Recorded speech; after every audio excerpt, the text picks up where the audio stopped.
너는 예수하고 함께 있었어. 당신 말투로 봐서 분명히 갈릴리 사람이지. 너 바로 그자지. 빠져나갈 길은 하나였어.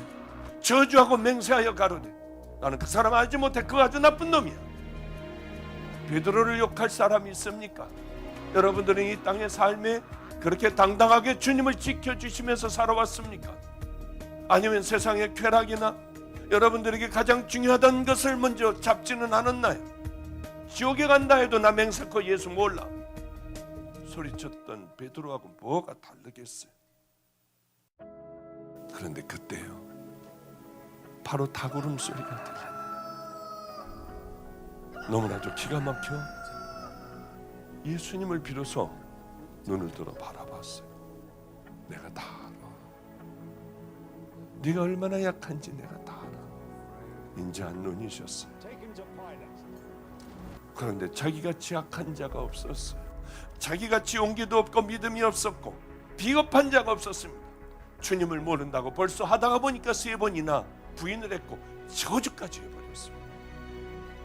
베드로야, 그게 네 모습이야. 나도 너를 용서해. 내가 뭔가 손해가 날 것 같아서 주님을 그렇게 부인하고 살지 않나요?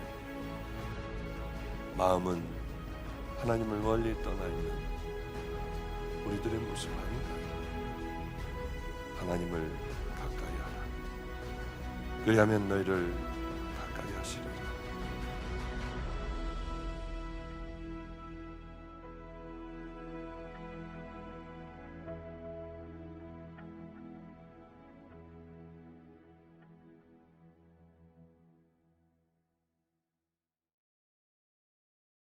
오늘 함께 보실 하나님 말씀은 출애굽기 17장 8절부터 15절입니다.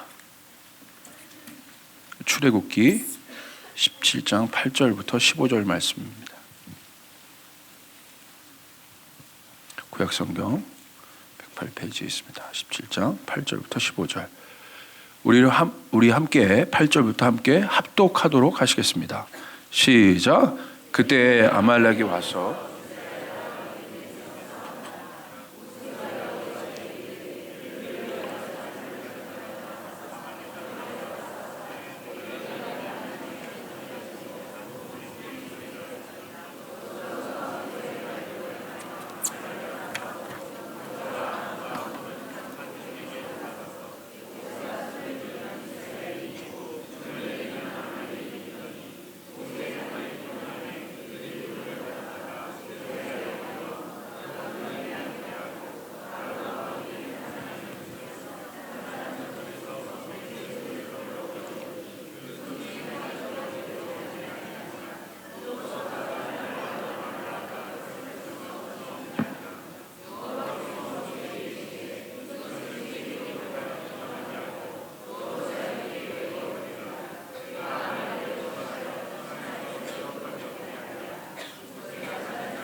아멘. 여기까지 보겠습니다. 우리 한번 먼저 기도하겠습니다. 하나님, 이 시간 우리와 함께 하시는 하나님을 찬양합니다. 오늘 우리에게 승리를 주시고 우리의 믿음을 활용하여서 또 사용하여서 주님께 우리의 모든 것들을 고정할 수 있도록 주여 함께하여 주소서. 지혜와 계시의 정신을 우리 가운데 주사 하나님을 더 깊이 알게 하시고 예수님의 보혈로 우리를 덮으시고 들을 수 있는 귀와 볼 수 있는 눈을 주셔서 아버지, 인간의 소리로 절대 들을 수 없는 하늘의 신령한 그 소리들이, 그 하나님의 말씀이 우리 안에 깊이 새겨지는 밤 될 수 있도록 도와주소서. 부족한 종을 귀한 강단 위에 세우셨으니 강권적으로 붙잡으시사 아버지 하나님 주관하시사 모든 것 위에 하나님의 능력으로 붙잡으시사 오늘 주님 원하시는 것만 잘 아버지 전달하고 수종들 수 있도록 주여 함께하여 주소서. 예수님의 이름으로 기도합니다. 아멘. 저는 지금 일산의 그 일산 광림교회에서 여러 교회들이 또 함께 연합해서 그 다음 세대 컨퍼런스, 오션 컨퍼런스라는 걸 이제 하다 이렇게 왔습니다. 주일학교가 한국 교회에 없어져 간다고 하고 또 청년들이 있는 교회가 많이 없어진다고 합니다. 없다고 합니다. 그래서 굉장히 한국 교회의 미래가 암울하다 이런 이야기가 많이 있지만 제가 그 아무런 광고도 하지 않았는데 모인 수많은 이 다음 세대들 보면서 뭐 프로그램도 없어요. 그냥 계속 예배하는 거예요. 전심으로 다윗과 같이 춤추며 그렇게 어디서 왔는지도 모르겠어요. 그냥 어디서 그냥 모였는지 모르게 그냥 예배에 중독된 아이들처럼 다 뭐 요즘에 아이들 뭐 미디어에 중독돼 있다 나 그러는데 마치 예배에 중독된 아이들처럼 일단 모르겠어요. 그들의 삶이 어떤지 모르겠지만 일단 보여지는 것이 주님 앞에 그렇게 죽겠다고 저렇게 달려가는 아이들 보면서 저는 한국 교회에 희망이 있다고 생각합니다. 여러분 어느 곳에서든지 주님은 우리의 희망이 되십니다. 소망이 되십니다. 믿음은 뭐냐면 그 희망을 보는 거예요. 죽을 것 같은 상황에서도 소망을 보는 것이 믿음이에요. 그것이 예수를 믿는 사람들의 신앙입니다. 여러분 믿음이 좋다는 것이 무엇이겠습니까? 무엇을 갖고 우리 믿음을 측량할 수 있겠습니까? 믿음이 좋은 건요, 하나님과의 거리가 가까워져 있다는 거예요. 그 거리를 말하는 거예요. 내가 아무리 머리로 성경을 알고 무슨 경험을 했어도 하나님과 거리가 떨어져 있다고 한다면 그 능력, 그 나타난 능력도 만약에 그렇게 하나님과 거리가 떨어져 있는 사람의 능력이 나타난다면 그 능력도 우리가 다시 한번 퀘스천을 가져야 돼요. 신앙이란 것은 예수님과 하나님과의 거리가 가까워진다는 것이에요. 어디까지 가까워지길 원하십니까? 연합할 때까지, 하나님과 하나 될 때까지, 다윗처럼 하나님의 마음에 합한 자가 나타날 때까지 하나님께서 우리 가운데 계속해서 부르시는 거예요. 계속. 그래서 여러분 하나님과 그 거리가 가까운 것이 굉장히 중요하다는 마음이 있습니다. 자, 여러분 그렇게 가까우시죠? 아멘. 뭐 안 가까운 분들은 아멘을 잘 안 하시더라고요. 이렇게. 뭐 목사님 가까운 걸 어떻게 알아요? 그냥 믿음으로 고백하시면 돼요. 뭐 노력해서 가까워지시려고요? 여러분이 그렇게 안 여겨지셔도 지금 설교자가 하나님과 가까우십니까?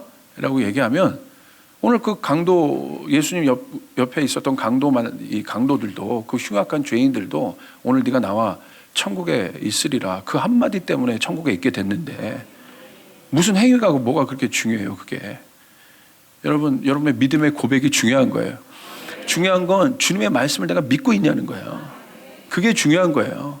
내가 어떤 상태여서 주님의 말씀을 보는 것이 아니라 내가 주님의 말씀을 실제로 믿고 있느냐, 그렇게 하나님을 내가 실제적으로 인식하고 있느냐가 중요한 겁니다. 그러므로 믿음의 고백은 굉장히 중요한 겁니다. 아멘. 베드로가 아무것도 없었는데 믿음의 고백을 하잖아요. 그러니까 하나님이 베드로의 어떤 상태를 보고 축복하신 것이 아니라 그것이 네가 한 거 아니다, 이런 정도로 예수님이 아셨는데 축복하시잖아요. 그 고백을 보고. 그 고백 위에 교회를 세우지 않습니까? 여러분 그 고백을 하시면 되는 거예요. 그러면 아무리 멀어졌던 분들도 주님 항상 거기에 계시니까 주님과 가깝게 되는 것입니다. 여러분 주님과 가까우십니까? 이제 아멘이 좀 커졌네. 요 얘기를 하려고 이렇게 돌아. 예? 오늘 제가 나눌 말씀은 하나님께서는 왜 우리에게 바닥 또 그 한계의 단계를 허락하는가? 하나님께서는 왜 특별히 당신의 사랑하는 사람들에게 특별히 이 바닥과 한계를 허락하시는가? 이에 대해서 함께 말씀을 좀 나누길 원합니다. 오늘 여러분 말씀을 보시면 어떤 장면입니까? 이스라엘 백성들을 괴롭혔던 많은 족속이 있는데 이 아말렉은 아주 치졸하게 이스라엘 백성들을 괴롭혔던 족속이에요. 특별히 이스라엘 백성들이 이제 광야에서 행진할 때 뒤에 처진 자들을 죽이거나 아주 치졸한 족속들이에요. 연약한 자들을 죽이거나 정면 승부한 이 민족들이 아니에요. 아말렉 족속이 이렇게 악한 민족입니다. 이 아말렉 족속과 오늘 싸우는 날인 거예요. 오늘 말씀해 보시니까 우리가 이 장면을 잘 압니다. 어떻게 싸웁니까? 9절에 보시니까 모세가 여호수아에게 이르되, 모세가 어떤 싸움의 위로부터 하나님으로부터 전략을 좀 받은 것 같아요. 모세는 하나님의 음성을 듣고 움직였으니까 오늘 이 아말렉과의 실제적인 싸움, 여러분 싸움은 무엇입니까? 지면 끝나는 거예요. 싸움은 실제적인 거예요. 여러분 영적 전쟁도 실제적인 거예요. 여러분 그래서 반드시 이겨야 돼요. 옆 사람 얘기하겠습니다. 싸움이 시작되면 반드시 이겨야 된다. 옆 사람에게 얘기합시다. 죽고 살기로 싸우자. 그게 싸움이죠. 예. 내가 그래도 학창 시절에 한 싸움 했다 한번 손 들어보세요. 예. 그게 싸움이에요. 뭐 싸움이 뭐 고상한 거예요. 지면 창피한 거고요. 지면 여러분 지금 시리아 사태 보세요. 얼마나 많은 난민들이 저 고생을 하고 있습니까?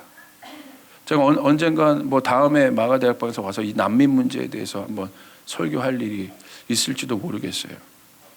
하나님이 이 시대 때 왜 이렇게 난민들을 많이 지금 우리에게 보이시는가?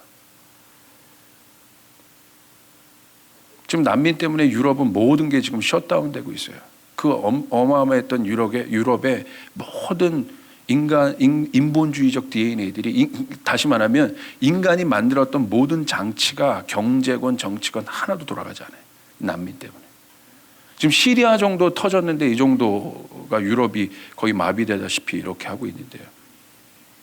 IS 하나 일어나더니 이런 일이 있거든요. 이건 주님의 어떤 계획이 있어요. 놀라운 계획. 가장 지금 심각한 나라가 이라크예요. 이라크는 시리아의 몇 배, 만약에 이라크가 완전 붕괴된다면 몇 배의 난민들이 지금 퍼질 상황들이에요. 그러니까 IS가 지금 이라크 이렇게 붙잡고 있는 거거든요. 그러니까 이게 미국이나 유럽이나 이게 지금 치자니 뭐하고 이게 굉장히 딜레마에 있는 거예요. 완전히 죽여 없애면 난민들이 많아지고, 난민들이 지금 많아지는데 지금 방법이 없는 것이죠. 뭐 얘기하다 제가 난민까지. 하여간 여러분, 그러니까 우리가 전쟁 얘기하다 그랬네요. 싸움 얘기하다가. 싸움은 진짜 이렇게 심각한 거라. 여기 아마 제가 저희 교회도 젊은이들이 많아서 전쟁 얘기를 하면 잘 실감이 안 가는데, 여기 아마 전쟁을 겪으신 세대가 있으신 것 같습니다. 저희 할머니도 그랬고, 물어보면요, 치를 떠세요. 경험인 것이죠. 지면 안 되는 거죠. 졌을 때 받는 고통이 얼마나 심한가.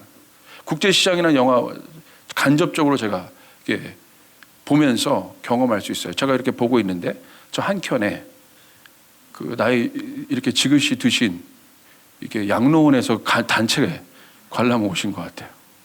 뭐 흥남부도 그 사건부터 뭐 처음부터 끝까지 우시는 거예요. 아이고, 뭐 어떤 분은 막 극장에서 이러면서 오는.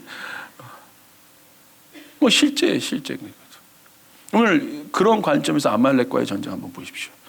지도자였던 모세 안에 어떤 비장함이 있었을까? 반드시 이겨야 되는 것입니다. 지면 어떻게 돼요? 자기가 사랑하는 모든 사람들을 잃게 되는 거예요. 자기가 고통받는 거는 둘째치고 사랑하는 사람들의 고통을 보게 되는 거예요. 이게 전쟁이에요. 그래서 아픈 거예요. 그래서 힘든 거예요. 모든 사람에게 아픔의 흔적이 있는 게 전쟁이에요. 여러분, 그러므로 마귀가 우리에게 전쟁을 겁니다. 하나님의 족속인 이스라엘 백성들에게도 그 옆 족속들을 싸움을 도두며 이스라엘 백성들에게 전쟁을 걸어왔던 수많은 역사들을 우리가 성경에서 보고 있습니다. 여러분 이제는 우리가 반드시 이겨야 합니다. 아멘. 이기시길 바랍니다. 이기셔야 돼요. 한국교회도 이겨야 합니다. 이제 이겨야 합니다. 자, 그런데 하나님이 전략을 주셨던 것 같아요. 모세가 하나님의 음성 듣고 움직였습니까? 그 전략은 어떤 것입니까? 9절에 보시니까 아말렉과 싸우라. 내일 내가 하나님의 지팡이를. 지팡인데 어떤 지팡이에요? 내 지팡이 아닙니다. 전쟁에 모세가 받은 전략은 뭐예요? 손에 지팡이를 갖고 있었지만 이 지팡이 누구의 지팡이에요? 하나님의 지팡이란 건 뭐예요? 내가 쥐고 있어요, 이렇게. 내가 눈에 보일 땐 그냥 지팡이일 뿐이에요. 그런데 이게 믿음인 거예요. 내가 지팡이를 쥐고 있지만 이 지팡이의 용도는 뭡니까? 그냥 뭐 다리가 아팠을 때 뭐 도움을 주는 거, 뭐 어떤 권위의 상징, 뭐 이런 정도죠. 근데 모세의 지팡이라고 얘기하지 않고 모세가 뭐라고 얘기했습니까? 하나님의 지팡이를 손에 잡고 믿음을 얘기하는 것입니다. 여러분의 손이 믿음의 손이 되길 바랍니다. 믿음의 손이 돼야 됩니다. 눈에 보이는 어떤 사람에게는 이것이 뭐 다윗이 가졌던 작은 여러분 돌조각일 수 있지만 그게 믿음이 됐을 때는 무엇이 됩니까? 골리앗을 넘어뜨리는 하나님의 돌이 된다는 사실. 누가 중요한 거예요? 지팡이가 중요한가요? 하나님의 지팡이라고 이렇게 정해져 있어요? 이 기타는 우리 예배인도 하시는 우리 전도사님이나 뭐 목사님의 기타겠죠.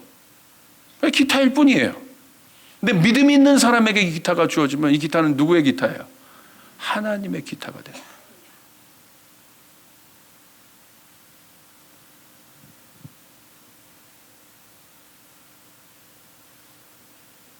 하나님의 지팡이. 이 하나님의 지팡이를 손에 잡고 어떻게 하랍니까? 산꼭대기에 서리라. 그래서 10절에 보시니까 여호수아가 모세의 말대로 행하여. 전쟁할 때 참 여호수아 같은 사람이 있으면 참 좋겠어요. 여호수아는 평생에 보면 시비 한 번을 이 불순종 한 번 하는 게 없어요. 항상. 그러니까 여호수아를 누구라고 소개합니까? 모세의 시종이라고 소개합니다. 모세의 시종 눈의 아들 여호수아. 여호수아 그 엄청난 하나님의 일을 이루어냈던 여호수아 앞에 붙었던 수식어가 모세의 시종이라는 수식어예요. 종이라고 되어 있습니다. 종. 하나님의 시종도 아니에요. 모세의 시종. 여러분 여호수아의 삶이 좀 보이시죠? 얼마만큼 그 충성되이 그 아버지와 같은 모세에게 순종하여 달려갔는지. 하나님은 순종하는 자를 쓰십니다. 순종하는 자를 쓰세요. 순종은 하늘의 문을 여는 비결이에요. 순종은 내 능력이 아니라 하나님의 능력이 나타나는 시작점이 됩니다. 순종에는 비밀이 있습니다. 순종은 불가능한 것을 가능하게 하는 것이에요. 십자가를 질 수 있는 오직 한 길은 순종밖에 없어요. 예수님 순종밖에 없으셨어요. 여러분 여호수아가 여기 보시니까 그런 여호수아가 모세의 말대로 행하여 아말렉과 싸우고 모세와 아론과 훌은 산꼭대기에 올라가서. 산꼭대기에 왜 올라갔습니까? 11절에 나와 있네요. 모세가 이 전쟁의 승패가 어디에 있습니까? 모세의 손에 달려 있었다. 이 싸움의 승패가 여호수아 군대의 능력이 있었던 것이 아니라, 이거는 눈에 보여지는 실제적인 군대예요. 이 군대가 갖고 있었던 전투력에 있었던 것이 아니라, 오늘 말씀해 보니까 이 싸움의 승패는 어디에 있었어요? 모세의 손에 달려 있어요. 어떻게? 모세가 손을 들면 이스라엘이 이기고, 손을 내리면 누가 이기라? 아말렉이 이기더라. 그러면 어떻게 하면 이기는 거예요? 앞에 분들만 잘 대답하시네요. 너무 쉬워요? 그래서 쉬우셔서 그렇게 전쟁에서 날마다 이기십니까? 너무나 단순하게 말씀하시잖아요. 어떻게 하면 이겨요? 손을 들면. 언제까지 들고 있어야 돼요? 막 눈에 보는 거예요. 내가 손을 든 대로 이렇게. 내가 손을 들면 막 이기더라. 저 같았으면 손을 들면 이기면 어떻게 들고 싶겠어요? 막 이 정도가 아니야. 막 까치발 들어서라도 이렇게. 더 들면 더 이길까? 손을 들면 이기더라. 그런데 우리가 주목해야 될 말이 있습니다. 손을 내리면 누가 이기더라? 여러분이 모세라고 생각해 보십시오. 내가 손을 내렸어. 아말렉이 이겨. 손을 들어. 이스라엘 백성이 이겨. 요거 재밌네. 이기네. 재밌다. 아말렉이 이거. 여기 내가 내리니까 우리 팀 한 10명 죽었네. 야, 이거 조금 더 내리면 몇 명 죽을까? 이제 조금 졌어. 다시 한번 들어볼까? 재밌네요. 그거. 들으니까 또 이기네. 모세가 그 마음이었겠어요? 손 내리고 싶었겠습니까? 손을 내리면 사랑하는 사람들이 죽는 거예요. 절대로 손을 내리고 싶지 않았을 거예요. 근데 모세가 당황하는 거죠. 왜 당황해요? 내리면 죽는데 이 손이 내려지는 거예요. 힘드니까. 내 마음은 내리면 안 되는데, 내리면 내 앞에서 사람들이 죽잖아요, 지금. 한 명도 죽게 하지 않기 위해서는 이 손을 절대 내리면 안 되는데, 모세가 지금 당황하고 있는 거죠. 왜? 내 마음은 절대 내리면 안 되는데 손이 내려가고 있었다는 거죠. 이게 당혹스러운 거예요. 우리의 삶도 그렇지 않습니까? 당혹할 때가 언제입니까? 당황할 때가 언제예요? 내 마음은 그렇지 않은데 내 기대와 다르게 무엇인가 움직여지고 있을 때, 내 영적인 상태는, 내 영은 하나님을 갈망하는데, 하나님 뜻대로 하면 되는 걸 아는데, 이 연약한 육체가 알면서도 손을 내리더라 이거예요. 내가 기도하면 우리 집이 살아나는 걸 아는데, 내가 기도하면 우리 교회가 살아나는 걸 아는데 내리더라는 거예요.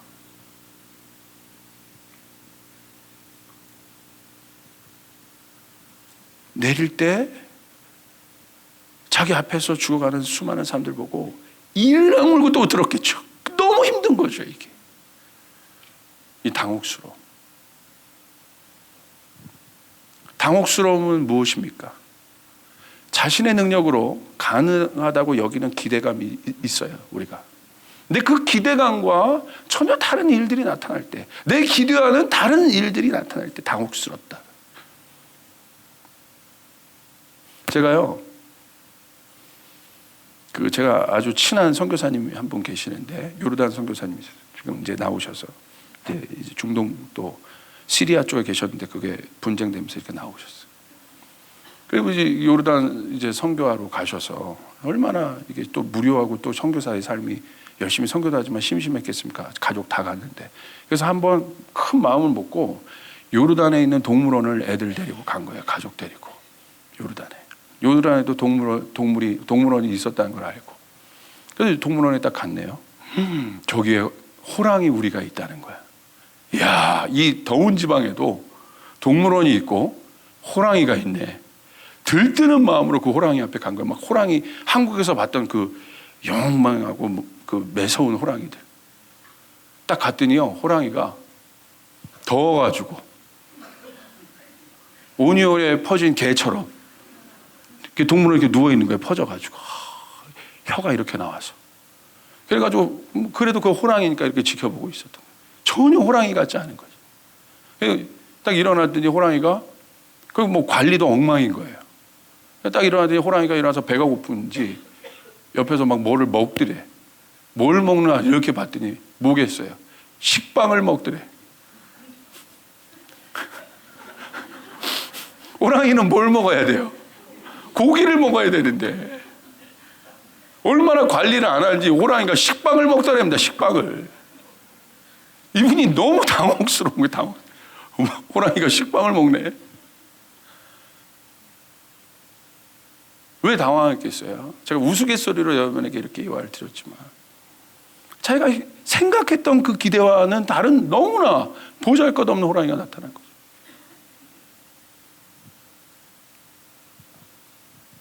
여러분, 제가 아까 바닥에 갈 때를 말씀드렸지 않습니까? 바닥에 갈 때 여러분 가장 우리가 경험하는 것은 무엇입니까?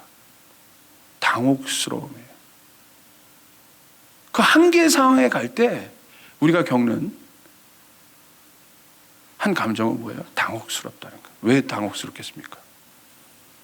바닥에 갔다, 어떤 한계 상황에 갔다, 아무것도 나의 어떤 것들이 워킹하고 있지 않다는 거예요. 움직여지지 않고 있다는 거예요. 내가 아직 그래도 뭔가 살아있고 움직였다는 것은 아직 바닥을 덜 간 겁니다. 바닥이란 건 뭡니까? 한계 상황이란 건 뭡니까? 우리는 뭘 바닥이라고 얘기하며 바닥이 다 다르죠. 뭐 몇 평 이하로 가면 바닥이에요, 그게? 우리가 바닥이란 어떤 상황을 정해놨으니까 뭐 돈도 내 수중에 몇만 원 이하 뭐 정해놓은 거 이 정도 가면 이제 바닥이다. 저희 딸 보니까요, 저는 제 수중에 한 5천 원밖에 안 남았네 이러면 제가 좀 위기다 이렇게 느끼겠지만 제 딸한테 5천 원을 줬더니 와 얘는 완전 행복한 거죠. 우리가 갖고 있는 어떤 개념이 아니잖아요. 느끼는 체감이 다르잖아요. 우리는 뭘 바닥이라고 얘기해요?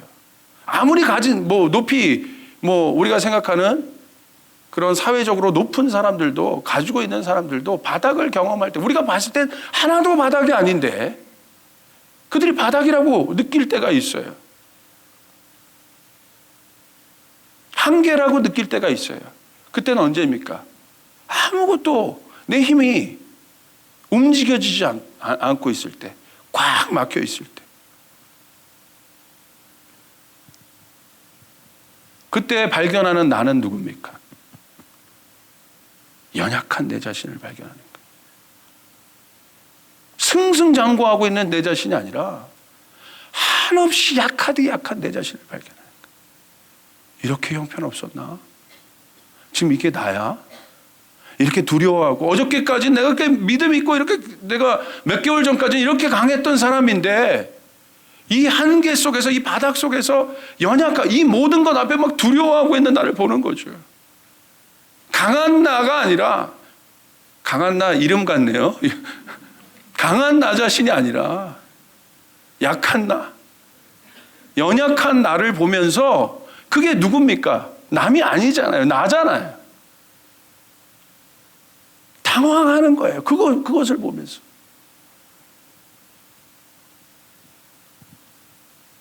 그 연약한 자를 보는 것이 너무나 어색한 거죠. 받아들이기 싫은 거예요.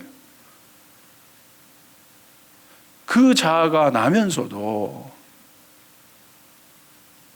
그 자아를 받아들이지 않기 때문에 어색합니다. 내가 보기 싫어하는 내면의 연약함이 드러날 때 많은 사람들은 당황합니다.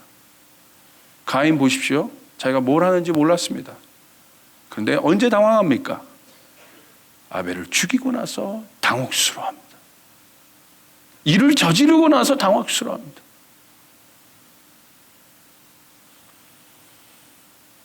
여러분 십자가의 예수를 한번 생각해 보세요. 제자들이 언제 당혹스러워했습니까? 예수님이 기적을 행하시고 어떤 놀라운 능력들을 나타내 보이실 때 제자들은 예수님 따랐어요. 죽기를 각오하고 예수님을 따라갔어요. 예수님 영향력이 있으셨어요. 하는 곳마다 하늘의 능력들이 나타났어요. 기적들이 일어났네요. 한번 움직이시면 거의 스타급이셨던 것 같아요. 엄청나게 많은 사람들이 따라다녔어요. 그리고 그들은 진짜 믿었던 것 같아요. 예수님이 그들의 왕이라는 사실을. 정말 저분이 메시아구나, 왕이구나. 그러니까 어느 자리에 앉을까 다투고 있었지 않습니까? 믿었던 것 같아요. 거기에 유다도 있었어요. 그런데 당혹스러운 사건이 일어나는 거예요. 그렇게 자기가 기대감을 가지고 따라갔던 그 예수가 자기의 기대감과 전혀 다른 모습을 보이고 있는 것이죠.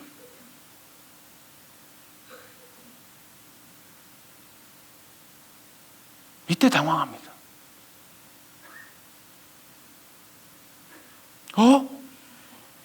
왜 저렇게 맞아도 보통 맞은 거예요? 엄청 맞으셨어요. 뼈들이 다 보일 정도까지, 살들이 다 찢길 때까지. 그 당시 있었던 가장 흉악한 죄인들에게 내려졌던 그 모든 형벌을 자기가 따랐던 영웅처럼 모셨던 예수의 모습 가운데 나타나고 있는 거예요. 당황합니다. 너무 자기가 한 번도 생각했던 모습이 아닌 거거든요.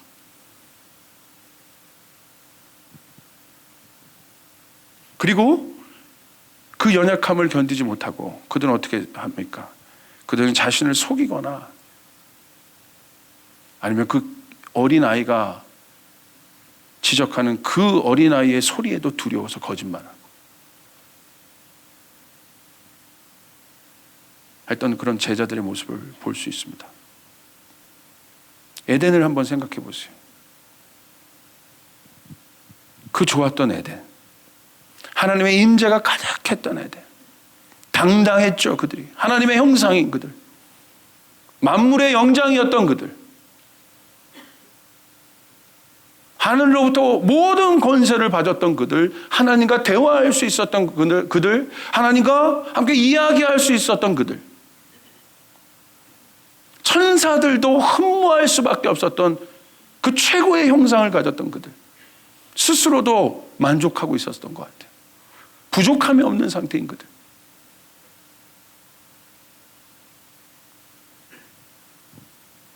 그런데 언제 그들이 당황합니까? 여러분은 언제 당황하십니까? 내가 이렇게 신앙생활이 잘 가다가도 당황스러울 때가 있어요. 그때가 언제입니까? 교회가 당황할 때가 있어요.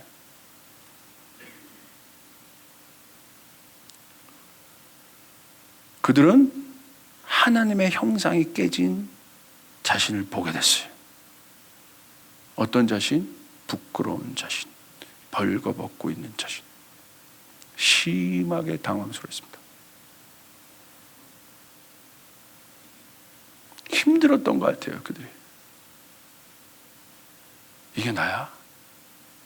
한 번도 경험해 보지 못한 거예요. 못한 자기 자신을 보는 거예요, 지금. 그게 자기인데. 그 엄청난 하나님의 형상이었던 그들이 하나님의 죄로 인하여 하나님의 형상이 깨어질 때 나타났던 그 연약한 모습을 보면서 그들은 몹시 당황했던 것 같습니다. 얼마나 당황했는지 그들이 하나님의 낯을 피하여 숨었다고 되어 있어요. 부끄러웠습니다. 이때 나타나는 상태가 어떤 상태예요? 완전한 열등감의 상태죠. 그래서 숨는 거죠. 열등감 있는 사람들 보십시오. 그 열등감 있는 자기 자신을 못 견디는 거예요. 열등감은 어디에서 나와요? 비교 속에서 나와요. 비교의 뿌리는 무엇입니까? 만족하지 못하는 마음이에요. 결핍입니다.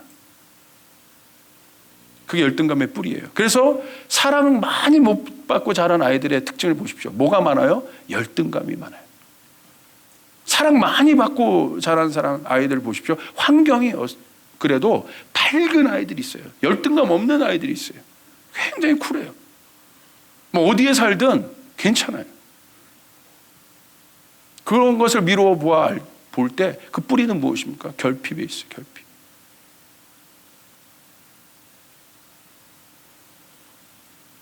열등감에 완전히 사로잡힙니다. 그래서 뭘 만들어냅니까? 거짓 나를 만들어내요. 나 아닌 나를 만들어내요. 그리고 안 그런 척 합니다. 안 당황스러운 것처럼 합니다.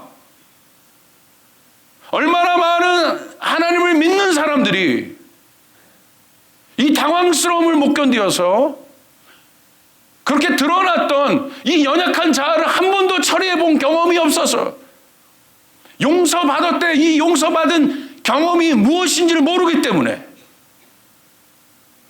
얼마나 많은 사람들이 숨고 있는지 몰라요.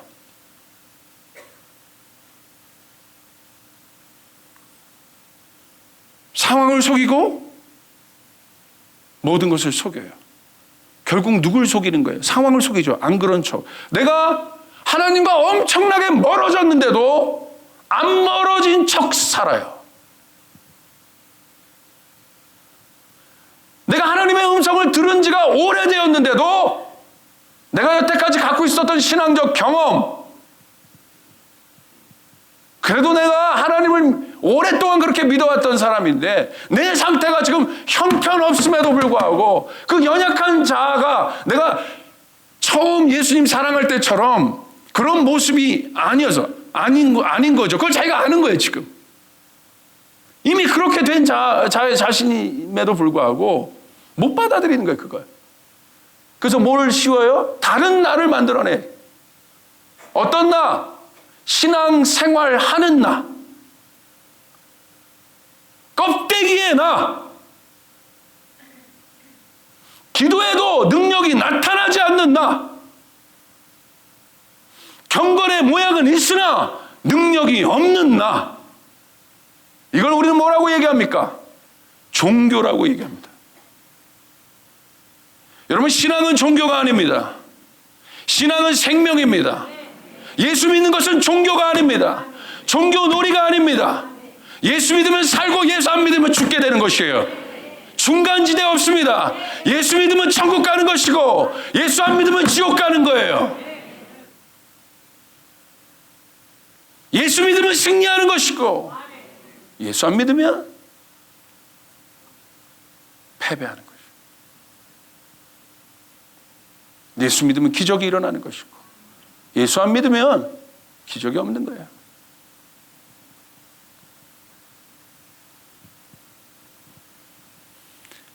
종교가 가장 두려운 게 뭡니까? 종교의 가장 위험한 것. 잘 아셔야 돼요. 왜 종교가 위험한가? 자기를 속이는 거예요. 자기. 남을 속이는 것에 그치는 것이 아니라 그 마지막 보루, 그래도 실체를 알고 있는 나, 그래도 실체를 알고 있는 나, 뭔가 죄책감을 느끼고 있는 나, 뭔가 변화의 필요성을 느끼고 있는 나가 있다면 다른 사람은 다 속일 수 있어도, 목사가 만약에 그렇다면 모든 교인들은 우리 목사님이 최고인지 아는데 그 목사가 이미 죽어가고 있었다면 자기는 아는 거예요. 다 속일 수 있어도. 그런데 종교는 뭐예요? 마지막 보루, 마지막 보루인 나도 속이는 거예요. 나도 속인다는 건 뭐예요? 완전한 기회가 박탈됐다는 거예요. 그게 무서운 겁니다. 그래서 결국 무엇을 만듭니까? 아담과 하와가 자신을 속이는, 부끄러움을 가리는 뭘 만듭니까? 나뭇잎을 만듭니다. 나뭇잎을 만들어서 가리면 이 당황스러움이 해결될까? 여전히 내 실체는 연약해 있고, 여러분, 겉은 똑같아요. 상황이 변한 건 아무것도 없어요. 그 선악과 하나 먹었다고 해서. 근데 뭐가 변한 거예요? 그들의 존재가 지금 변한 거예요. 그 당혹스러움이 바깥에서 일어난 것이 아니라 어디에서 일어났습니까? 그 내면 안에서 일어난 거예요.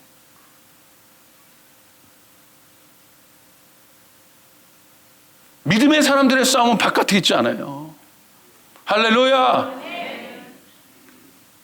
하나님의 제자들이, 예수님의 제자들이 예수님과 같이 풍랑이 일었을 때 배에 같이 있었어요. 그 제자들이, 여러분의 관점은 그 풍랑 가운데 있었어요. 풍랑을 잠잠케 하는 것. 근데 여러분, 우리가 그 비유를 통해서 우리는 배우고 있습니다. 모든 관점이 누구에게 달려 있었습니까? 예수님에게 있는 거예요. 예수님이 일어나셔서 풍랑을 잠잠케 하십니다. 할렐루야. 바닥에 갔을 때 드디어 예수님 찾는 거예요. 그들이 백기를 아는 자들이었고, 바람을 아는 자들이었고, 물때를 아는 자들이었어요. 전문가들이었어요. 하다 안 되는 거죠. 그런데 실제적인 두려움을 느낄 정도, 그 전문가들이 두려움을 느낀 거예요. 내가 갖고 있었던 경험, 내가 갖고 있었던 모든 것이 동원돼도 하나도 해결이 안 되는 것이죠. 당황하는 겁니다. 내가 이 정도 풍랑이면 내가 견딜 수 있었는데, 내 정도 능력이면 충분히 돛 이렇게 올리고 뭐 이렇게 맞추고 하면 내가 견딜 수 있는데 안 통하는 겁니다. 그러니까 뭐라고 얘기합니까? 우리가 죽게 되었구나라고 얘기해요. 그때 신음이 딱 터지는 거예요. 그때 누가 보여요? 예수님이 보이는 거예요. 그리고 풍랑을 잠잠케 할 수 있는 자가, 바깥의 풍랑을 잠잠케 하는 자가 바깥에 있는 것이 아니라 그들 안에 그들과 함께 있다는 것을 알게 되는 것이에요. 중요한 것은 바깥의 어떤 환경 상황들이 아니에요. 사단이 노리는 것은 여러분의 집을 통해서 여러분 어렵게 만든 것, 여러분의 집이 아니에요. 여러분 자녀를 통해서 여러분의 신앙을 어렵게 하는, 여러분을 막 어렵게 하고 힘들게 하는 것, 자녀가 아니에요. 사단이 궁극적으로 노리는 것은 믿음 있는 자를 노리는 것이에요. 할렐루야! 이해되십니까? 그것을 통해서 그 내면의 하나님을 향한 공간들을 뺏어가는 것이죠.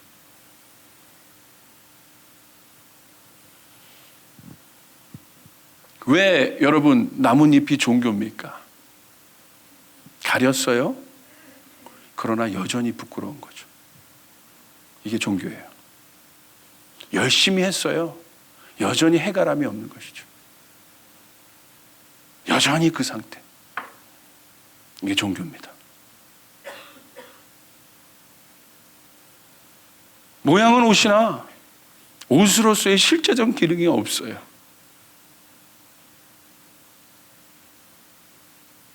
그래서 제가 아까 말씀드렸던 대로 경건의 모양은 있으나 능력은 나타나지 않아요.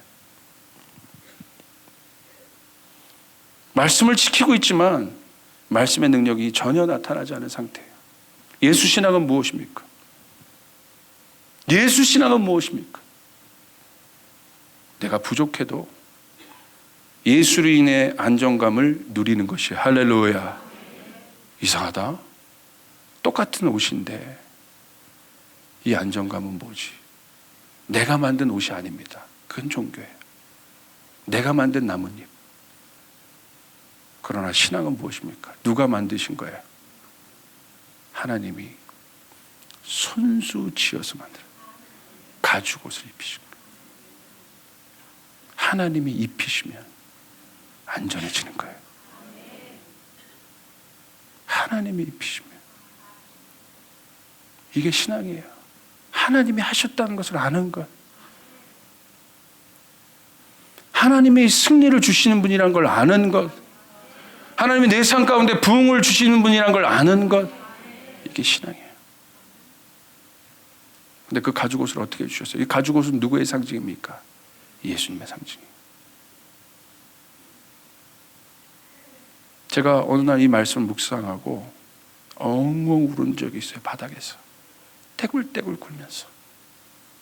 거기서는 가죽옷이었지만 하나님 생각하셨죠. 아셨죠. 그리고 그 아들을 진짜 이 살가죽 하나를 갈기갈기 찢어서. 여러분 짐승에게 가죽을 내려면 어떻게 합니까? 다 분해하지 않습니까?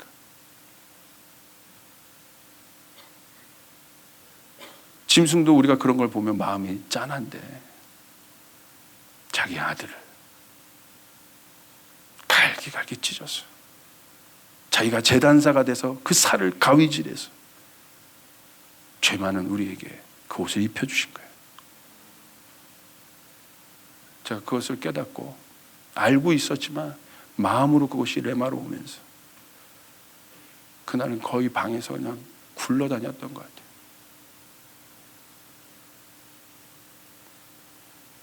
얼마나 감사한지요. 그분 때문에 내가 승리했다는 것. 할렐루야. 그분 때문에 내가 견딜 수 있다는 것. 내가 믿고 있는 그 십자가가 진짜 능력의 십자가라는 것. 내 공로가 아니라 얼마나 감사하든지 그것을 깨달은 것.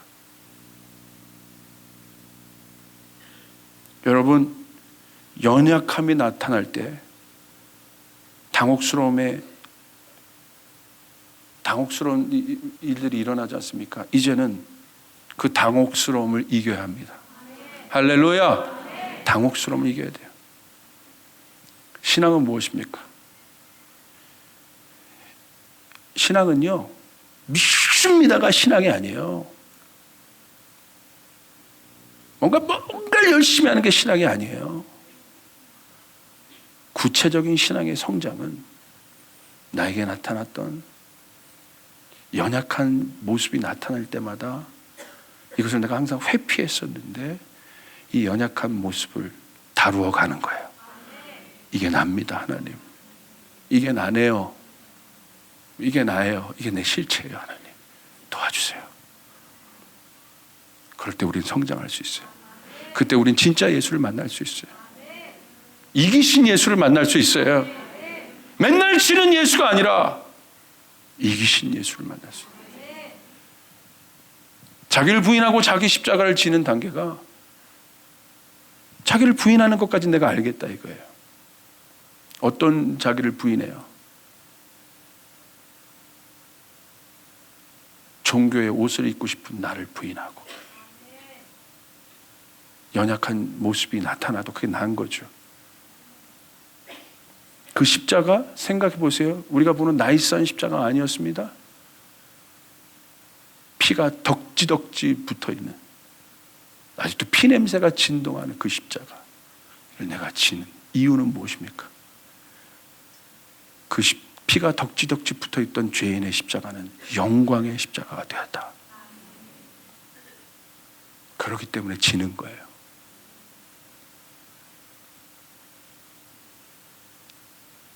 얼마나 많은 그리스도인들이, 여기 설교하는 목사도 그 십자가를 능력과 영광으로 보고 있습니까?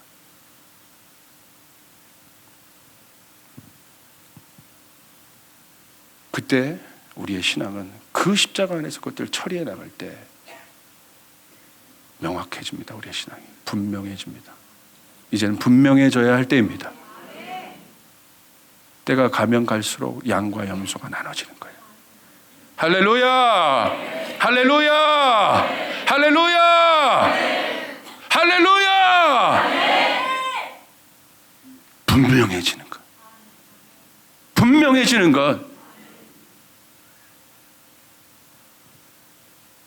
그래서 하나님은요, 그 장소를 허락하세요. 바닥의 장소를, 한계의 장소를 욥에게 허락하시는 거예요. 그 나이스했던 욥이 그 한계에 갔을 때 뭘 드러냅니까? 하나님을 원망하는 나가 나타나잖아요. 마지막 단계입니다. 사랑하는 여러분, 여러분에게 바닥을 하나님이 허락하실 때, 그것을 통해서 내 연약함을 끄집어낼 때, 여러분 마지막 단계예요. 욥, 하나님 그거 끄집어낼 때까지 기다리신 거예요. 그리고 믿음이란 무엇입니까? 하나님 그것이 끄집어질 때, 가장 당황했던 그 모습이 끄집어질 때, 여러분 나에게도 이런 모습이 있었어? 당황하잖아요.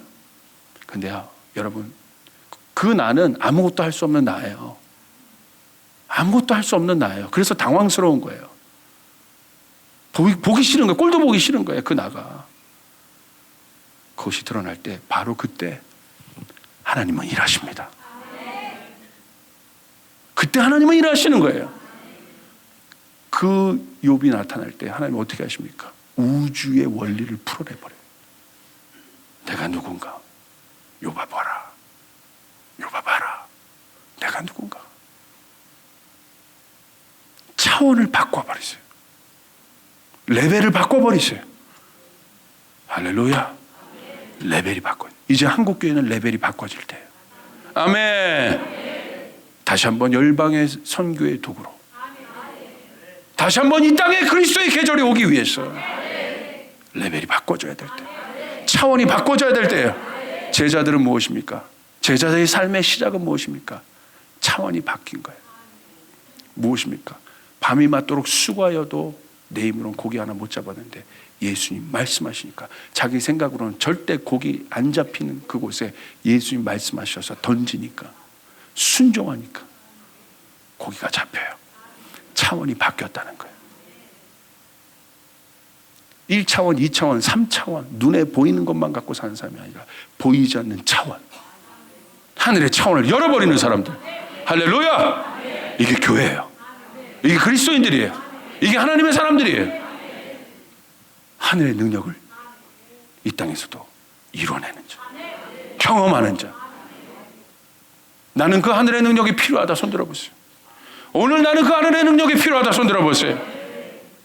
쫓아가겠습니다. 하나님, 나는 그 하늘의 권능을 경험하고 싶습니다.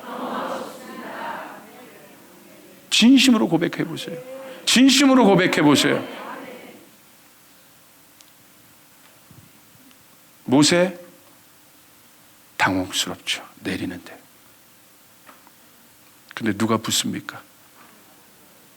아론과 훌이 붙어요. 들어올립니다. 여러분, 여러분의 팔이 내려질 때 박보영 목사님 설교를 들으세요. 팔이 올려지는 거예요. 이해되세요? 이해되세요? 그 설교를 들으세요. 죽을 것 같은 상황인데 그 설교를 들으면 올라가는 거예요. 팔이. 되는구나. 되는구나. 죽을 것 같은 상황, 하나님의 사람들이 모인 곳에 오세요. 팔이 올라갑니다. 모세 혼자 못 올렸다는 거예요. 여러분, 이게 우리의 위로예요. 여러분, 올리고 싶었죠? 바닥에서. 그 주님이 아시는 거예요. 알아요. 알아요.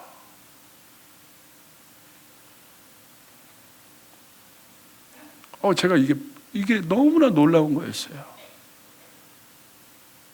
안 이게 나도 올리고 싶은데 이 연약함이 때문에 못 올라가는 거예요. 하나님 너무 힘듭니다. 보세요. 예수님 십자가에 달려 돌아가셨어요. 못으로 지탱하고 있는 거죠. 이미 팔은 내려진 상태예요. 사단도 비웃죠. 똑같이. 다 죽는다. 너 다 죽어. 너 죽음 헛된 거야. 다 죽어. 다 죽어. 저는 성경에 기록되어 있지 않지만 내 믿음의 상상으로 다 죽어. 이미 다 죽어 할 때 예수님도 막 포기하고 싶으셨던 것 같아요. 너무 고통스러우셨던 것 같아요. 물과 피가 쏟아질 때. 자기가 아무것도 할 수 없을 때. 아무것도 못 하셨잖아. 자기를 따르는 사람들이 자기에게 침을 뱉고 저주할 때. 한번 상상해 보세요. 그거 견디신 거예요. 그거 견디신 거예요. 그 침에는 여러분과 나의 침도 있죠.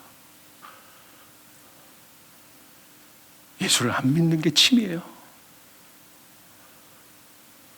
우린 저주하지 않았던 것 같아요. 예수를 안 믿는 게 저주예요. 그 예수가 내 삶에 없는 게 저주인 거예요.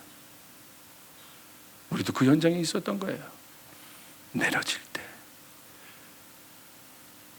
한 손은 제가 봤을 때 하나님, 아버지가, 한 손은 성령님이 끝까지 들어올려서 승리를 이루셨다는 감동이 있어요. 왜? 항상 세 분이 사역하셨으니까. 하나처럼. 바닥이 한계예요. 그것은 하나님의 능력을 경험하는 곳이에요. 진짜 경험하는 곳이에요.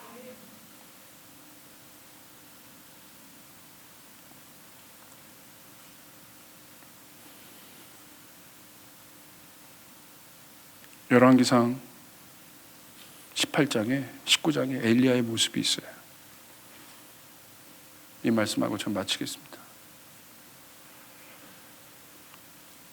엘리야 대단한 분이었죠. 갈멜산 전투가 나옵니다. 850명의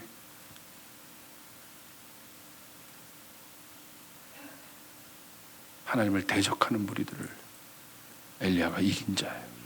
대단한 자입니다. 불처럼 싸웠던 자입니다. 두려움 하나 없이 당황하지 않고 그 상황을 뚫어내며 나갔던 자예요.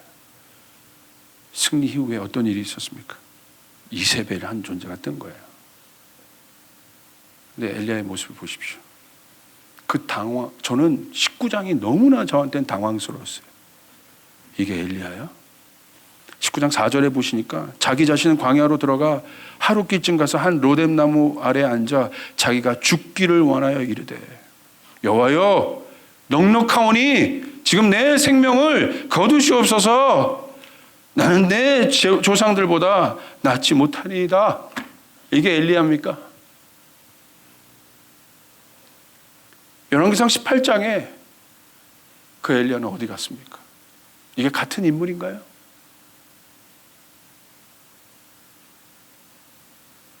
근데 성경은 이 사람이 엘리야라고 보여주네요. 한 장, 그냥 한 장 넘어갔는데. 제가 개척하고 7년, 8년간을 사역해 오면서 하나님 많은 승리를 주셨어요. 정말 많은 승리를 주셨어요. 정말 기도하면 귀신들이 떠나고 능력이 나타나고, 그래서 하나님 정말 교회도 잘 성장할 수 있게 해주셨어요. 제가 가끔가다 여기서 간증을 나눴지만 여러분 정말 어메이징한 간증들을 많이 주셨어요. 제 힘으로 할 수 없는. 이번 연초에 2016년을 향한 말씀을 저에게 감동을 주셨어요. 상황은 모든 것이 캄캄하고 어두워지는데 너무나 소망의 말씀을 주신 거예요. 일어나라, 빛을 발하라. 캄캄함이, 흑암이 만민을 가리우겠지만 내 영광이 임하여 있다. 얼마나 소망의 말씀입니까? 얼마나 제가 2016년을 기대했겠습니까? 주의 음성이 제 안에 있었으니까. 그래서 새해가 밝았네요. 그리고 이제 첫 사역들이 저기 통합 측 포항로에 청년 연합 사역들이 있었어요. 포항에. 거기에 이제 미자립 교회 청년들이 모여서 하나님 뜨겁게 사랑하는 모임인데, 제가 거기 가서 굉장히 좋았어요. 많은 큰 집회도 섬겼지만 거기 그 미자립 교회 청년부도 없는 그곳에 아이들이 모여서 6개월간을 금식하고 기도하며 준비했던 집회니까 얼마나 뜨거웠겠습니까? 제가 그 다음날 이제 가야 되는 거예요. 아침에 새벽 6시에 KTX를 타고 이제 떠나야 되는데, 그 전날 저희 성도 강남에 신방을 하고 돌아오는데 한 청년이 제 앞에 딱 서는 거예요. 교회 카페 앞에서. 근데 이 청년이 누구냐면 어렸을 때 상처가 굉장히 많은 청년이에요. 그래서 제가 호주에 아는 교회 어디에 있었는데 워킹홀리데이로 갔다가 한국에, 제가 이제 호주 사역하는 걸 보고 한국에 왔어요. 끝나서. 그런데요, 너무 많은 문제를 일으키는 거예요. 교회에서. 뭐 전도사님에게 욕하는 건 뭐 둘째치고, 뭐 예배팀이 예배하고 있으면 막 와서 막 이상한 기도를 해요. 예배팀을 대적 기도하면 어떻게 해요? 그럼 예배 인도자가 연습하다 얼마나 당황스럽겠어요. 그리고 스몰에 넣어놔도 뭐 적응 하나를 못하고 막 분란이고 막 진짜 이거 뭐 어떻게 할 수 없는 상황이에요. 심지어 전도사님들도, 우리 부목사님이 전도사님 데리고 와서 뭐 갈등이 많으니까 어떻게 하면 너 마음이 위로를 받겠냐. 우리 전도사님들이 너에게 무릎이라도 꿇을까? 무릎 꿇으래. 그 전도사님들이 다 무릎 꿇었어. 얼마나 이게 어렵습니까? 뭐 다 해봤어. 근데 그 청년이 제 앞에 딱 서는 거예요. 갔다 왔는데. 그러더니, 목사님, 왜 나를 안 봐요? 그러더니 주머니에서 이만한 면도칼 같은 걸, 이만한 걸 다 꺼내는 거예요. 내 앞에서. 그러더니 내 앞에서 자기 팔을 긁는. 얼마나 당황스럽겠어요. 얼마나 당황스럽겠어요. 제가 교회에서. 누가 하는 겁니까? 사단이 하는 거죠. 너무나 급작스러웠어. 저도 이거 그대로 넘어갈 일이 아니구나. 뭔가 결단 내야겠다, 이게. 나도. 많이는 배지 않았어. 걔를 데리고 그 전에도 나한테 뭐 팔걷다는 사진 막 보내오고 그랬었거든. 뭐 근데 많이 안 걷어. 보니까 뭐 이게 긁은 거 같지. 근데 내 앞에서 그랬으니까 이게 얼마나 저도 놀랐겠습니까? 그래서 이 아이를 제가 데리고 세미나실로 들어갔어요. 그때부터 이제 시작된 거예요. 막 기도도 하고 축사도 하고. 내일 제가 사역 일찍 나가야 되는데 11시가 넘어가고 12시가 넘어가고 1시가 넘어가고 무려 거의 한 4시간 반을 사투를 벌였어요. 한 3시간 좀 넘어가니까 제 한계가 나타나더라고요. 포기해라. 기도해도 그때뿐인 것 같아. 정말 예전에 막 축사하고 그러면 막 능력이 나타나는데 막 그때뿐인 것 같아. 뭔가 느낌이 있죠. 이게 완전히 뭔가 해방됐다는 느낌이 없는 거예요. 다시 이야기하면 원점이고 이만큼 가서 와 이제 됐다 싶었는데 다시 원점이고. 그래서 제가 한 3시간쯤 넘어갔을 때 포기해야겠다. 하나님 포기하고 싶습니다. 막 그러고 있어서 저도 이제 포기하려고 이제. 이거 경찰서 가야겠다. 저도 막.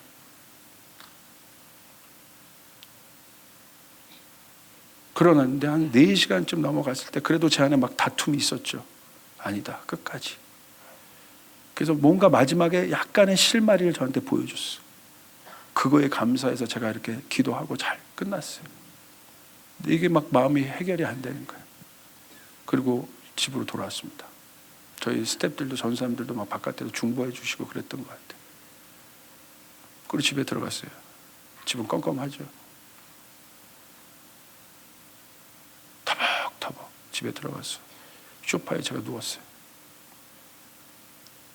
소파에 딱 누웠는데 힘이 없어서 완전 탈진돼서 제 속에서부터 한 음성이 딱 터지는데 그 음성이 뭐냐면 아버지, 아버지. 그 아버지 안에 참 많은 게 들어가 있었어요. 뭐냐면 아버지 나 힘들어요. 아버지 포기하고 싶어요. 그러면서 이 얘기만 나오는 거야. 아버지. 그 아버지 안에는 많은 것들이 들어가 있어요. 그러면서 눈물이 쭉 흘러내리더라고요. 얼마나 애처로운지. 아버지. 그런데 바로 그때 오늘 엘리야를 보십시오. 그 처량한 신세를 고백하고 그 능력 있는 엘리야가 자기 모습이 가장 당황스러웠을 겁니다. 하나님께서 움직이십니다. 말씀해 보니까 여호와께서 지나가시는데 바람 속에서도 불 속에서도 지진 속에서도 여호와는 계시지 않았어요. 저는 항상 그 하나님을 만났었어요. 바람같이 역사하는 하나님. 청년들이 모이면 막 바람처럼 성령의 역사가 나타나요. 불 속에서 불처럼 임하시는 하나님. 막 지진처럼 막 진동시켜서 일하시는 하나님. 그 하나님 제가 잘 알고 있었어요. 거기 계시지 아니하더라. 그로부터 뭐라고 되어 있습니까? 지진 후에 불이 있으나 불 가운데도 여호와께서 계시지 아니하더니 불 후에 세미한 소리가 있어. 그 세미한 소리는 영어로 젠틀 보이스라고 되어 있습니다. 세미한 소리. 그 음성을 들은 거예요. 제가 그렇게 있을 때 이제 정말 다 던지고 싶습니다. 목을 주님. 그러고 있을 때 저는 그때 주님을 만났어요. 불처럼 바람처럼 지진처럼 나타나시지 않았지만 울고 계신 하나님, 그 영혼을 향해서 저에게 말씀하셨어요. 지훈아, 포기하지 말아다오.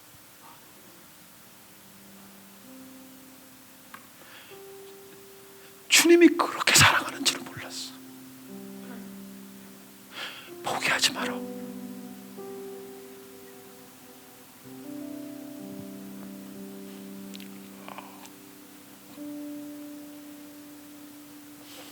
내 눈으로 보니까 4시간밖에 못 견뎌.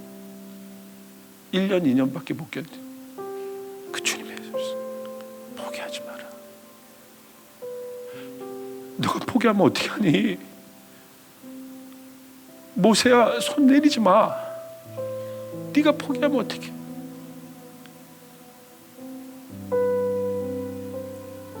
너무 힘들어요, 하나님. 내가 손 내리면 죽는 거 아는데 손이 내려가요. 이거 어떻게 해요? 내려가는데요, 이거? 내려가요.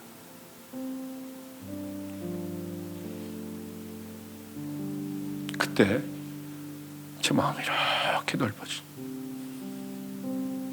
그 가장 연약한 모습이 드러난 그때 하나님이 나를 확장하셨어요. 예수의 십자가 안에 나를 넣으셨어. 내가 너를 그렇게 끝까지 사랑한 것처럼, 내가 너를 그렇게 내가 너를 이기게 한 것처럼 이제 이길 거야. 이제 우리 그 승리를 봐야 되지 않겠니? 그리고 내가 주님의 그 위로와 격려를 받고 포항으로 갔어요. 2시간밖에 못 잤어요. 어떤 일이 일어났겠습니까? 불처럼, 바람처럼, 지진을 일으킬 것 같은 목소리는 아니었지만 그 어떤 때보다 강력한 성령의 임재가 하나님의 사람들을, 그 시골 교회에서 청년부 1명 2명도 없는 그곳에서 혼자 버티면서 예배하고 있던 그들에게 하나님의 영광이 임하는 것을 보았어요. 너 때문에 포기하지 마라. 사랑하는 청년아, 포기하지 마라. 청년이 없다고 낭망하지 마라. 네가 예배하고 있으면 너를 통해 부흥이 일어난단다. 역사가 일어난단다. 내가 너를 주목하고 있다.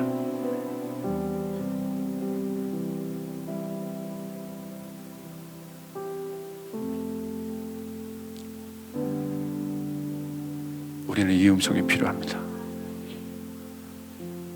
그리고 이 영혼을 위해서 계속 충고했어요. 너무 놀라운 일이. 제가 분당 할렐루야 교회에서도 이 마음도 나눴는데 거기 비슷한 케이스가 있었어요.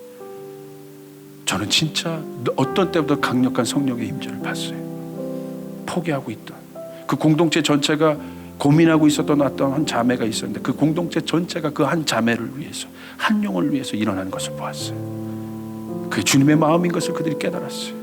고통받는 그 한 사람.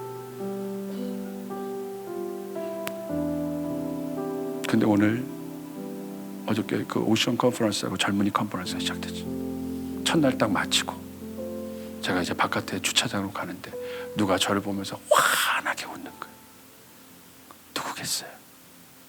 그 청년이.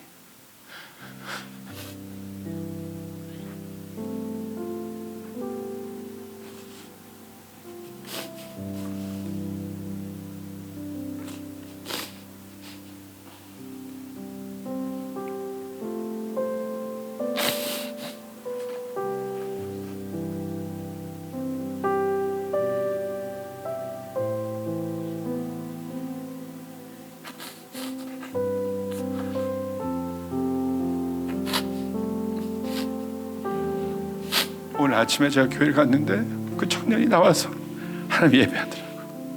그 예배가 진정한 예배인지 아닌지 전 또 모르겠어요. 그러나 오늘 그 영혼이 하나님 옆에 서 있다. 그 영혼이 바뀐 게 아니라 제가 바뀌었더라고요. 제 안에 진정으로 축복하고 있는 거예요. 하나님, 저 영혼이 잘 되게 도와주십시오. 저 영혼이 잘 되게 도와주십시오. 그리고 제가 그 영혼을, 그 아이를 너무나 사랑하고 있다는 걸 제가 깨달았어. 너무 사랑.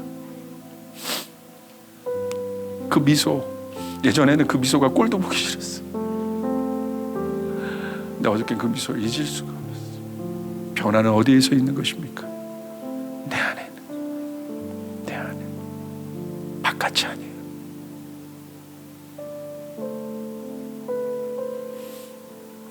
용서받은 죄인들의 능력은 바깥에서 찾는 게 아니에요. 내 안에. 내 안에 그 감사가 일어나고 내 안에 그 소망이 일어날 때 하나님 우리와 함께 하십니다. 그곳에도 능력이 나타납니다. 포기했던 영혼들이 일어나게 됩니다. 다쳤던 문들이 열리게 되어 있습니다. 우리는 그 예수님을 알고 있다는 사실. 그 예수님 너무나 좋습니다. 기도하겠습니다.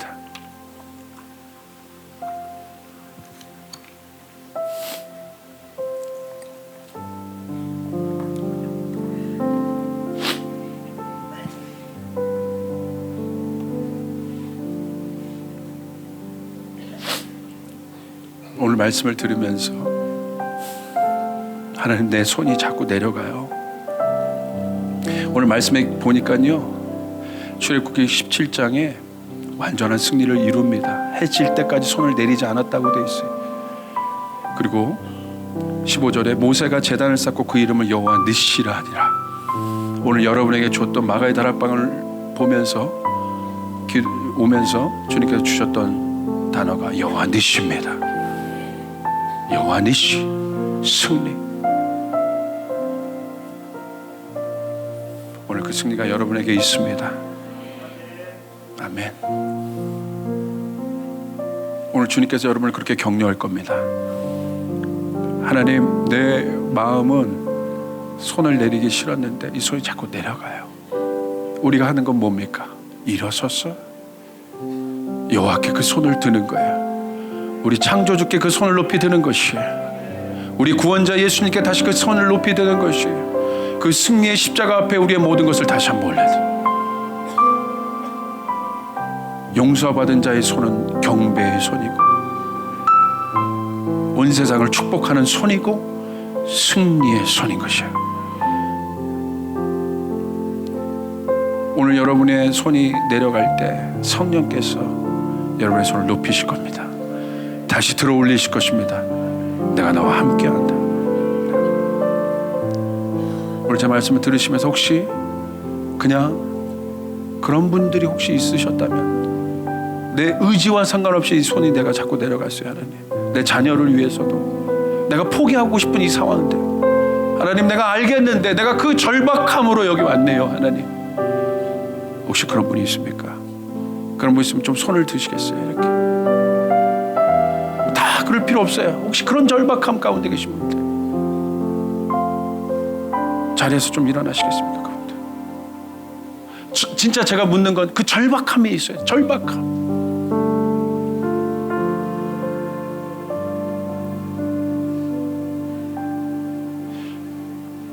오늘 주님께서 여러분에게 용기를 주시는 거예요. 손 내려갔잖아요. 알아요, 주님이. 모세야, 알아. 네가 손 내리면, 네 마음이, 네가 손 내리면 사람들 죽잖아.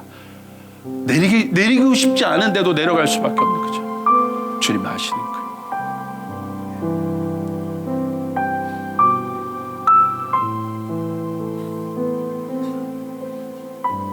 오늘 성령께서 여러분에게 용기를 주실 겁니다. 여러분께서 은혜를 주실 것입니다. 이렇게 서 계신 분들, 앉아 계신 분들, 우리 하늘 향해 두 손 들고, 여러분이 이미 손을 들었을 때 믿으세요. 믿음의 눈으로 보세요. 하늘의 문이 열려 있어요.